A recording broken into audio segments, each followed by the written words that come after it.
Mais on les a déjà réexaminés 3 fois. Il ne faut pas donner l'impression que les accords de 68 datent de 1968 et qu'il ne s'est rien passé depuis. Quand vous dites réexaminer, c'est revoir la baisse ? C'est réexaminer les accords, ça veut tout dire. Ça veut dire remettre à plat certains aspects. Certains aspects doivent être transférés sur le droit commun, ce qui a été fait, encore une fois, au cours des 3 réformes de cet accord de 68. Donc vous dites qu'ils sont moins avantageux que ce qu'ils ont pu être initialement ? Non, mais comment oui. il faut le comprendre ? Oui, que l'accord soit moins avantageux que à son origine, oui, à l'évidence. Mais la France a demandé une réexamination, l'Algérie a accepté. La dernière fois, c'était le 11 juillet 2001. Donc, ça veut dire que l'Algérie a été prête 3 fois de réexaminer l'accord. Et tout dépend comment on se parle. Vous avez vu le ton de Retailleau lorsqu'il parle aux Anglais. Donc, il est très précautionneux, très respectueux, très poli. Il dit que c'est un accord bilatéral et qu'on ne peut pas unilatéralement décider. Là, quand il s'agit d'Algérie, on dirait qu'on s'adresse à un paillasson, donc unilatéralement, on va revoir ça, et puis on va mettre un terme. Vous avez vu le ton de comment M. Tebboune s'adresse à la France aussi ? Non, M. Tebboune, il a fait une interview. On peut dire les deux, en fait. Ça marche il a des fait deux côtés, une interview dans l'opinion. Je suis très conscient que vous l'avez lu avec attention. Et il attend effectivement que peut-être le président Macron s'exprime et cesse de laisser son ministre de l'Intérieur jouer le Premier ministre, ministre des Affaires étrangères, président de la République. Retailleau, le ministre de l'Intérieur. Moi, j'aimerais entendre les voix diplomatiques de la France pour s'adresser à l'Algérie, pour apaiser la relation et remettre, pourquoi pas, à plat les accords de 68. Mais vous savez que les accords de 68, pour certains aspects, on est un spécialiste, je pense qu'il aura l'honnêteté de le dire, sur certains aspects, le droit commun est plus intéressant que les accords de 68. Et je dirais, il y a 3 aspects. Je parle sous votre contrôle. Il y a la carte talent aujourd'hui, qui est plus avantageuse. 2, les métiers en tension, les Algériens n'en bénéficient pas. La régularisation sur les métiers en tension, les Algériens ne bénéficient pas. 3, la carte pluriannuelle. Un Algérien, il a une carte d'1 an. Vous parlez de la carte de résidence, elle est 1 an. Les droits communs, c'est 2 ans. Minimum. 3, vous avez des étudiants. Les étudiants algériens n'ont pas le droit de travailler sur notre sol. Les autres étudiants étrangers ont le droit de... Nelly, je peux expliquer. C'est sérieux. Vous me coupez à chaque fois que je donne des arguments. Ça vous dérange d'entendre mes arguments ? J'ai l'impression que ça vous dérange. Vous vous sentez plus une allégeance à la France ou à l'Algérie en la matière ? On a un spécialiste. Je vous dis, il faut sortir des postures de polémique et aller sur le fond, faire de la diplomatie. Faire de la diplomatie, c'est être sérieux, c'est pas du spectacle. C'est eux, c'est le gouvernement français qui veut remettre, c'est pas nous qui a créé la polémique. Je vous dis qu'il faut cesser le spectacle, il faut parler sérieusement. Et j'ai évoqué des points précis, et donc effectivement, il y a des aspects avantageux pour les Algériens, il y en a d'autres ils le sont moins aujourd'hui avec le droit commun. Voilà, mais il faut discuter sereinement avec les Algériens. Les coups de menton et bomber le torse. Albert Zenou, je reviendrai vers vous. C'est un sujet qui vous tient à cœur, hein, franchement. À chaque fois, vous montez. Pas du tout. Je veux dire, c'est un sujet qui me tient à cœur parce que je pense qu'on doit avoir de bonnes relations avec l'Algérie. C'est notre intérêt. Peut-être que vous n'avez pas conscience. Avant de commencer la vidéo, n'oubliez pas de mettre un like et de vous abonner. Karim Zeribi, homme politique et ancien député, a toujours su se distinguer par son franc-parler et son engagement en faveur de la justice sociale, de la réconciliation et du respect des cultures. Dans un contexte où les débats autour de l'Algérie et de ses relations avec la France sont particulièrement sensibles, il s'est exprimé avec force et détermination pour défendre l'honneur et la dignité de son pays d'origine. Face à l'attaque outrageante de Bruno Retailleau et de ses déclarations scandaleuses, Zeribi n'a pas hésité à réagir avec la vigueur nécessaire. Lors d'une émission en direct, où la tension était palpable, Retailleau a fait des déclarations qui ont heurté de nombreux Français d'origine algérienne, allant jusqu'à remettre en cause les relations historiques entre les deux nations de manière arrogante et dédaigneuse. Ces propos, qui ont frôlé le révisionnisme et le dénigrement, ont eu le mérite de pousser Karim Zeribi à une réponse cinglante et précise. Ce dernier a non seulement remis en place l'avocate de Retailleau, mais a aussi pris position pour défendre l'héritage et la dignité de l'Algérie face aux tentatives de minimisation ou d'ignorance des réalités historiques et culturelles. Direct. Il n'a pas renversé la table aujourd'hui, Karim Zeribi, Bruno Retailleau. Je l'ai trouvé un peu en deçà de ce qu'on aurait pu attendre, disons. En deçà de ce qu'on est habitué à voir, vous voulez dire quand il parle à d'autres pays ? Donc, on va y venir dans un instant, il y aura d'autres pays. Vous avez certainement raison. Il use les voies de la diplomatie selon le pays auquel il s'adresse. Là, il a un ton quand même qui est très apaisé, apaisant, sans pour autant obtenir quoi que ce soit. et c'est pas le fait de Bruno Retailleau, les accords du Touquet, ça fait des années qu'on souhaitait les remettre en question. Ça fait des années que les élus locaux, que les élus régionaux, vous avez Bertrand notamment, ont donné de la voix pour qu'on puisse à un moment donné avoir des contreparties plus importantes, plus fortes de la part des Britanniques. Et on a toujours des fins de non-recevoir. On ne progresse pas. Donc sur l'accord du Touquet, on a vu ce qui était calé. Vous l'avez parlé de voisinage et autres, les conditions humanitaires qui sont détestables, donc je dirais les méfaits, les dérangements les désagréments pour les habitants, on ne progresse pas. Et pour autant, Bruno Retailleau n'a encore rien obtenu. Donc on va mettre plus de moyens, nous, mais du côté britannique, il n'y aura pas grand-chose. On a l'impression qu'on s'en tient à la sécurisation des lieux, là, pour l'instant, Albert Zenou. Donc en fait, le problème de fond, il sera pas réglé, en tout cas pas. Les Britanniques n'ont pas l'air d'aller dans ce sens de prêter le flanc du tout. Le problème de fond est toujours le même. Les migrants principalement venus d'Irak, d'Afghanistan, de cette partie-là du Moyen-Orient et de l'Afrique, en partie, veulent aller en Angleterre. Ils ne veulent pas rester en France, ils ne veulent pas aller en Allemagne. Oui, la plupart sont anglo-saxons, ils n'ont pas vocation ont de la famille, ont des connaissances, ont de la famille ou des amis en Angleterre. Et puis, arriver sur le sol anglais, c'est beaucoup plus facile de trouver du travail, d'être intégré dans une communauté et dans un schéma économique. Donc, la question est toujours la même. Comment faire en sorte qu'on arrête ce flux ? Mais il faudrait que l'Angleterre change ses lois. Mais après, la France joue le jeu en essayant de contenir ces migrants sur le sol français, mais c'est la France qui a subi les contraintes. Et Xavier Bertrand l'a dit à plusieurs fois, même Bruno Retailleau, comme l'a dit Nicolas, mais il y avait la volonté de faire avancer les choses.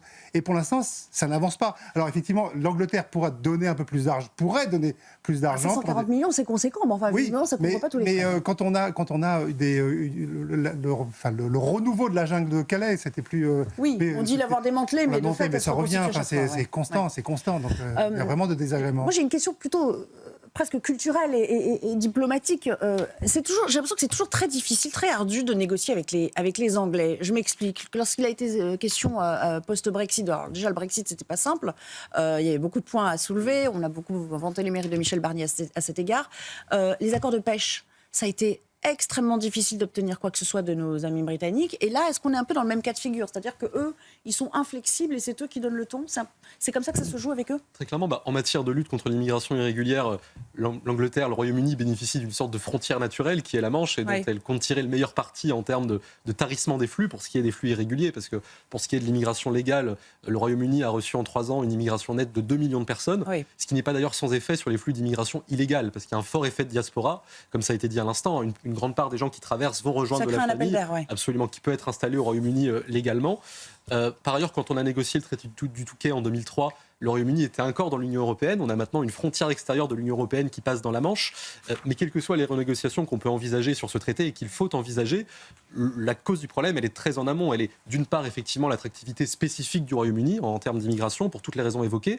Et elle est encore avant, si je puis dire, dans la capacité qu'ont ces migrants à arriver jusqu'à Calais. C'est-à-dire que ça pose la question du principe de non-refoulement aux frontières extérieures de l'Union européenne quand il y a des traversées irrégulières.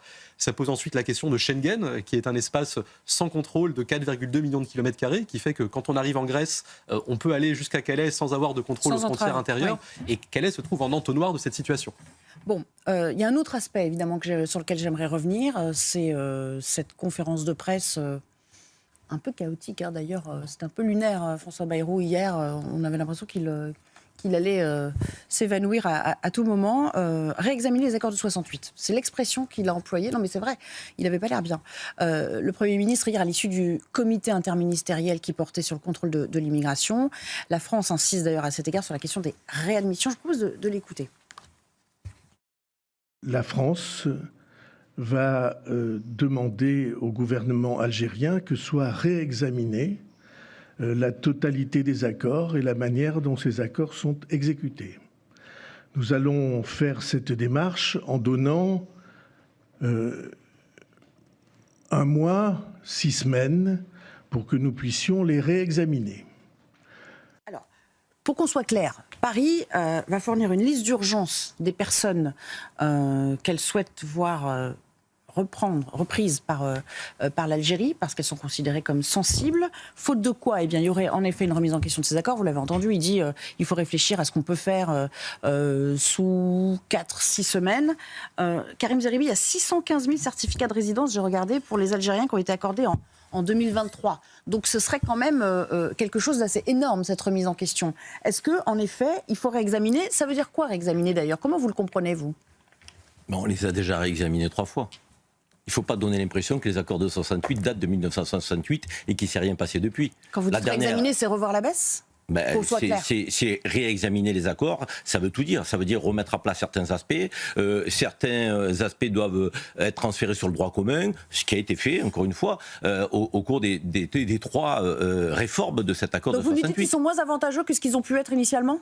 Non, mais comment oui. il faut le comprendre? Oui, que l'accord soit moins avantageux que à son origine, oui, à l'évidence. Mais la France a demandé une réexamination, l'Algérie a accepté. La dernière fois, c'était le 11 juillet 2001. Donc, ça veut dire que l'Algérie a été prête 3 fois de réexaminer l'accord. Et tout dépend comment on se parle. Vous avez vu le ton de Retailleau lorsqu'il parle aux Anglais. Donc, il est très précautionneux, très respectueux, très poli. Il dit que c'est un accord bilatéral et qu'on ne peut pas unilatéralement décider. Là, quand il s'agit d'Algérie, on dirait qu'on s'adresse à un paillasson, donc unilatéralement, on va revoir ça, et puis on va mettre un terme. Vous avez vu le ton de comment M. Tebboune s'adresse à la France? Non, M. Tebboune, il a fait une interview. Dire les deux, en fait. M. Tebboune, il a fait une interview dans l'Opinion. Je suis très conscient que vous l'avez lu avec attention.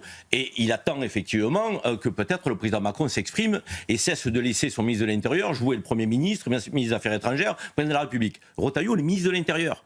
Moi, j'aimerais entendre les voix diplomatiques de la France pour s'adresser à l'Algérie, pour apaiser la relation et remettre, pourquoi pas, à plat les accords de 68. Mais vous savez que les accords de 68, pour certains aspects, on a un spécialiste, je pense qu'il aura l'honnêteté de le dire, sur certains aspects, le droit commun est plus intéressant que les accords de 68. Et je dirais, il y a 3 aspects. Je parle sous votre contrôle. Il y a la carte talent, aujourd'hui, qui est plus avantageuse. 2, les métiers en tension, les Algériens n'en bénéficient pas. La régularisation sur les métiers en tension, les Algériens ne bénéficient pas. 3, la carte pluriannuelle. Un Algérien, il a une carte d'1 an. Vous parlez de la carte de résidence, elle est 1 an. Les droits communs, c'est 2 ans. Minimum. 3, vous avez des étudiants algériens n'ont pas le droit de travailler donc sur notre sol. Les autres étudiants étrangers ont le droit de... Nelly, je peux expliquer. C'est sérieux. Vous me coupez à chaque fois que je donne des arguments. Ça vous dérange d'entendre mes arguments? J'ai l'impression que ça vous dérange. Vous vous sentez plus une allégeance à la France ou à l'Algérie en la matière? On a un spécialiste. Je vous dis, il faut sortir des postures de polémique et aller sur le fond, faire de la diplomatie. Faire de la diplomatie, c'est être sérieux, c'est pas du spectacle. C'est le gouvernement français. Je vous dis, c'est pas nous qui a créé, je vous dis qu'il faut cesser le spectacle, il faut parler sérieusement. Alors, et j'ai évoqué des points précis, et donc effectivement, il y a des aspects avantageux pour les Algériens, il y en a d'autres ils le sont moins aujourd'hui avec le droit commun. Voilà, mais il faut discuter sereinement avec les Algériens. Les coups de menton et bomber le torse. Albert Zenou, je reviendrai vers vous. C'est un sujet qui vous tient à cœur, hein, franchement. À chaque fois, vous montez. Pas du tout. Je veux dire, c'est un sujet qui me tient à cœur parce que je pense qu'on doit avoir de bonnes relations avec l'Algérie. C'est notre intérêt. Peut-être que vous n'avez pas conscience de ça. On a 12 milliards d'échanges économiques. Est-ce que, puisqu'il revient sur les avantages versus les inconvénients, est-ce que les avantages sont plus importants que les inconvénients à bénéficier de ces accords de 68 pour un ressortissant algérien? En l'occurrence, ce qu'a dit hier le Premier ministre... bénéfice-risque, comme bien sûr, ce qu'a dit hier le Premier ministre va dans le même sens que ce qui a été dit par la commission d'information du Sénat sur les accords bilatéraux il y a de ça 15 jours. C'est-à-dire que quand on prend l'ensemble des dispositions de cet accord, les dispositions favorables pèsent plus et pèsent plus d'un poids relativement significatif. Il y a effectivement des points sur lesquels le droit commun est plus avantageux, mais ça mérite d'être relativisé. C'est-à-dire que les dispositifs de carte pluriannuelle, effectivement, ne sont pas accessibles, mais un Algérien... C'est quoi ces dispositifs de carte pluriannuelle? Parce que ceux qui nous regardent, ils comprennent rien. Je ne vais pas rentrer dans un détail. Et je les ai expliqués, mais vous m'avez coupé. Non. Mais typiquement, vous voyez, un Algérien peut accéder beaucoup plus vite qu'un autre ressortissant extra-européen à une carte de 10 ans. Il n'a besoin d'être résident en France que depuis 3 ans contre 5 ans. Un étudiant... Non, ça, c'est le libre choix de la préfecture, monsieur. C'est des cartes d'1 an renouvelées. Non, mais je vous le dis. Un étudiant algérien a des règles particulières pour ce qui est de son travail. Il n'en demeure pas moins que quand il n'est plus étudiant, il peut se faire immatriculer au registre des commerces et obtenir un titre de séjour commerçant sans avoir à prouver la viabilité de son projet, la viabilité économique. Pour les autres étridiens, le droit de travail est plus facile. Là où les autres étrangers extra-européens doivent montrer que leur projet est économiquement viable, on pourrait multiplier les exemples comme ça. Et effectivement, si on veut traiter la question globale de l'immigration, on ne peut pas faire l'économie d'aborder ce sujet-là, parce qu'aujourd'hui, les Algériens sont la principale nationalité bénéficiaire des titres de séjour. 615 000, je rappelle. 615 000. 2023, c'est beaucoup 615 000. Alors, 650 000 certificats de résidence en cours de validité. Alors, certificat de résidence, c'est le nom spécifique du titre de séjour pour les Algériens.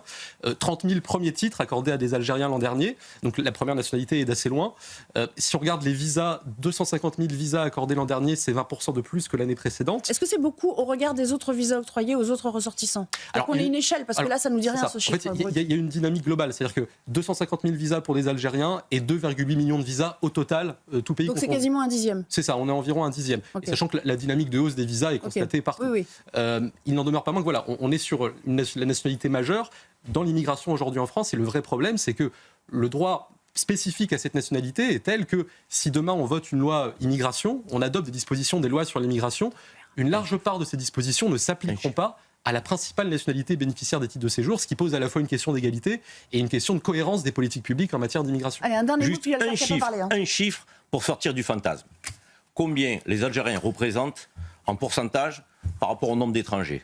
12% des étrangers en France sont algériens. Combien les Marocains représentent? 11,8%. Est-ce que les Marocains bénéficient des accords de 68? La réponse est non. Est-ce que l'écart est considérable? La réponse est non également. Donc ça veut dire qu'on a une communauté marocaine qui ne bénéficie pas des accords de 68, qui représente 11,8% donc des étrangers sur notre sol. Et les Algériens qui ont les accords de 68, 12%. Donc les accords de 68, arrêtons de nous faire croire que c'est si avantageux que ça. C'est pas sérieux. Ce qui est certain, c'est qu'effectivement le droit commun d'immigration est un sujet en soi. Il n'y a pas que l'accord de 68. Mais si on reste sur cette comparaison Algérie-Maroc, vous voyez, l'an dernier, il y a eu plus de premiers titres de séjour accordés à des Marocains qu'à des Algériens. Mais quand on regarde la répartition, on voit par exemple que l'immigration algérienne est beaucoup plus largement pour motif familial. 54% des titres l'an dernier ont été accordés pour motif familial, ce qui est 20 points de plus que l'immigration marocaine. Non mais c'est l'histoire qui veut ça. Le contenu de l'accord franco-algérien a même aussi... Non mais ça vous a pas échappé qu'on a une histoire. Qu'est-ce qu'on peut faire? Oui, mais enfin bon, l'histoire elle est remise en question de manière assez négative de l'autre côté de la Méditerranée. Donc à un moment donné, il ne faut pas que chacun réécrive l'histoire à sa sauce non plus. Albert Zenou, un dernier mot de commentaire. Qu'est-ce qu'on peut faire pour la remise en question? Enfin, quand on dit réexaminer, vous pensez que ça va être à la marge ou c'est remettre vraiment à plat en fixant des conditions sine qua non, c'est-à-dire si vous ne reprenez pas vos ressortissants, on prend le cas du type de Mulhouse qui avait quand même été refusé 10 fois, je crois, alors qu'on a demandé 10 fois la reprise de l'OQTF. Si la France accepte de jouer sa part et de respecter les accords de 68, l'Algérie aussi doit aussi les respecter. Alors Karim va dire que l'Algérie les respecte, mais en tous les cas, pour ce qui est des OQTF, ce qui est aujourd'hui le cœur du problème, qui pose problème, c'est le retour des OQTF. Pourquoi l'Algérie n'accepte pas sur son sol de retrouver des Algériens avec carte d'identité? Il y a une liste qui lui est transmise. Oui, donc là, les 30, je crois qu'il y a une trentaine de personnes à qui on va demander à l'Algérie de reprendre. Est-ce que le gouvernement algérien acceptera de les reprendre? Ce sera symbolique, ce sera essentiel. Est-ce que l'Algérie décide de jouer son rôle aussi, de reprendre ses ressortissants qui n'ont plus rien à faire sur le territoire? On n'a pas parlé des visas des dignitaires qui sont retoqués, mais on n'a pas le temps. Qui a retoqué la démarche de Retailleau lorsqu'il a voulu expulser cet influenceur par les voies administratives? C'est l'Algérie ou c'est la justice française? C'est la justice française. Donc arrêtons à un moment donné de bafouer le droit international. Quand tu renvoies un clandestin et que tu ne t'adresses pas aux voies consulaires pour obtenir un laissez-passer consulaire, tu n'es pas dans le droit international. Faisons les choses dans les règles de l'art, Albert. Faisons les choses dans les règles de l'art. Biométrique, on est sûr de son identité. Il faut qu'on rentre pour quelques minutes. L'Algérie a le devoir. En conclusion, l'intervention de Karim Zeribi face aux propos scandaleux de Bruno Retailleau n'est pas simplement un débat sur des idées, mais un véritable acte de résistance face à des déclarations qui cherchent à réécrire l'histoire et à bafouer l'honneur des peuples. Par ces mots, Zeribi n'a pas seulement défendu l'Algérie, mais aussi la dignité de tous ceux qui, comme lui, portent l'héritage de cette histoire complexe et douloureuse. Son message est clair, il est temps de mettre fin aux discours réducteurs et méprisants qui cherchent à effacer les souffrances vécues par les peuples colonisés. L'histoire, aussi difficile et dérangeante soit-elle, mérite d'être traitée avec respect et vérité. Face à la montée de certaines formes de populisme et d'intolérance, des voix comme celle de Karim Zeribi se font plus que jamais entendre. Dans un contexte où certains, comme Retailleau, semblent vouloir raviver des rançonnures et alimenter des divisions, il est impératif de rappeler que la France doit rester fidèle aux principes de justice, de fraternité et de respect des autres cultures. L'intervention de Zeribi nous rappelle également l'importance de ne pas laisser les fausses représentations historiques s'imposer et de toujours défendre la vérité, même face à la pression des discours haineux. Les propos de Bruno Retailleau, loin de réduire la complexité des relations entre la France et l'Algérie, ont mis en lumière la nécessité de maintenir un dialogue ouvert et respectueux. Dans ce débat, Karim Zeribi a non seulement pris position en faveur de l'Algérie, mais a aussi ouvert un espace pour une réflexion plus large sur la mémoire, le passé colonial et les enjeux contemporains des relations franco-algériennes.